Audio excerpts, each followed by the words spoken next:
With the first pick in the 2023 NFL Draft, the Carolina Panthers select CJ Stroud, quarterback, Ohio State. When it comes to the quarterback draft prospects in the 2023 NFL Draft class, I do believe CJ Stroud at this moment in time is projected to be the best quarterback in this draft class, and I do think he very well could be, given he has a good size, he's the pro-style NFL pocket passer, but I do have my concerns with how he handles pressure and being surrounded by so much talent in college, but that can all change when he develops in the NFL.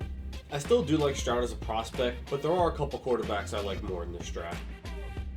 Like here we have Bryce Young, my second favorite quarterback prospect in this year's NFL Draft. I really do like him as a player. And please, do not count out Bryce Young due to his size. This kid is electric with the ball in his hands. He always finds a way to make it happen. And that's the key right there, making it happen, regardless of how he does it. He has just pure talent and wits that I think will carry him to the higher level in the NFL. And I do think he can succeed with less around him, whereas quarterbacks like CJ Stroud and others might need a little bit more around them to succeed. But here we are, my favorite quarterback in this year's NFL Draft, Will Levis, University of Kentucky. I do not think he is as NFL ready at this moment in time relative to Stroud and Young. Regardless if he's ready or not for the NFL right now, his physical traits jump off the tape.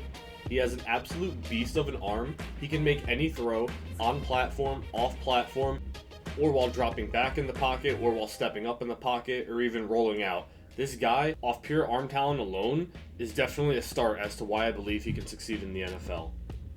Besides pure arm strength, we have to talk about how he throws his receivers open, and he often throws with good anticipation. That's something that a lot of other quarterbacks in recent years that have came out of the draft with good arm talent alone, like Zach Wilson, he does not read the field enough and does not throw enough with anticipation.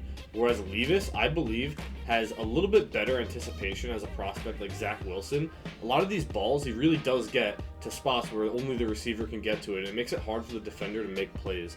And that aspect of his game will only grow over time. Will Levis, I label him as a dual threat quarterback, and a lot of dual threat quarterbacks have found some success in the NFL in recent years, such as Josh Allen, Jalen Hurts, and even my boy Daniel Jones. They all use their legs to their advantage in the RPO game, and even to just take off and run off of a busted coverage or the pocket collapses. And it really just adds another dimension to the offense, and the defensive coordinator is going to be tearing their hair out when going against these quarterbacks that can just take off and run. You got to have a spy in the middle of the field, or this guy will take advantage of that, as well as the other quarterbacks in the NFL recently who have found success using their legs as well as their arm to create plays and make it happen. Especially in the red zone, which is really the make and break point for offenses. When you have a kid with this talented of an arm, an incredible rushing upside, only good things will come to it, especially in the modern NFL offenses. Besides the physical traits that could just make anyone drool over Will Levis, some of my favorite aspects of his game are that he plays with absolutely no fear. As some would say, he plays with balls. He really does. He's tough as nails, played through a multitude of injuries throughout, especially his senior year at University of Kentucky. And this guy is just a real guy's guy, and he's a gamer. He puts it out there every single play. He's fearless, he's tough as nails, and I believe he'll really do whatever it takes to win. And I think that'll definitely rally up the troops around him at the next level in the NFL. He isn't the perfect prospect, nor am I making him out to be the next Patrick Mahomes, but let's get into some of his flaws.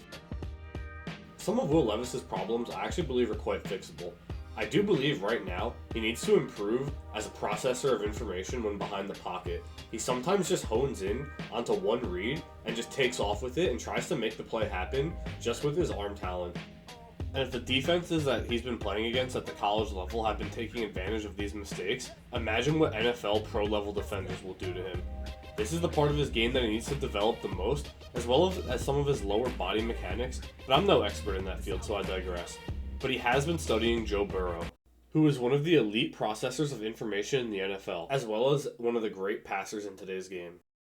Yeah, no, Joe's someone, especially in this offseason, that I've focused a lot on. I think this offseason, compared to off-seasons in the past, I've really been trying to kind of perfect the movement leading up to the throw. I think that when I make some inaccurate passes, it's due to kind of how I'm initiating the movement leading into it. A lot of the times I can get away with it because of how talented of an arm I have. But Joe, I think, does it better than anyone else in terms of movement in the pocket. Not the fastest guy, but he's just able to move so efficiently to put himself in a stable base to make efficient throws. And been watching a lot of film on him this past offseason. After listening to that interview, how could you not fall in love with Will Levis? He has all the physical traits, and he has a good head on his shoulders, and he's so painfully aware of his strengths, weaknesses, and where he needs to improve on as a player. And to me, that is why he is a great prospect in this year's NFL draft, and personally, my favorite quarterback in this year's NFL draft.